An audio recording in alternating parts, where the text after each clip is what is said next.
Parda tanlashda nimalarga ahamiyat berasiz?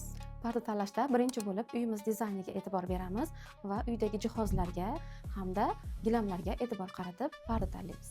Parda dizaynini qanday tanlaysiz? Mijozning talablariga qarabmi yoki o'zingizning tajribangizdan kelib chiqibmi?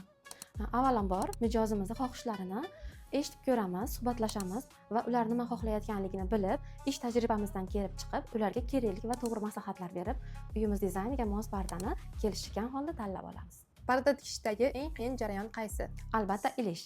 Pardani qanday bezashni yaxshi ko'rasiz? Naqshlar, aksessuarlar yoki qandaydir elementlar?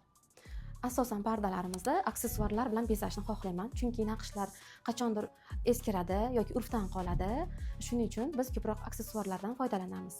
Parda tikish sohasiga qanday kirib kelgansiz? Parda tikishga bolaligimdan qiziqish bo'lgan, chunki onamlar parda tikish bilan shug'ullanishardi. Shu kasbni onamga havas qilib tanlaganman. Parda tikish narxi nimaga qarab belgilanadi?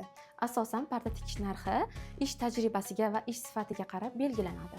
Ish tajribangiz qancha? Ish tajribamiz 13 yildan oshiq. Biz nafaqat parda tikamiz va bunga qo'shimcha ravishda mebellarga chexollar tikamiz, dasturxon va shunga o'xshash hovli naborlarini ham klientlarimizga tikib topshiramiz.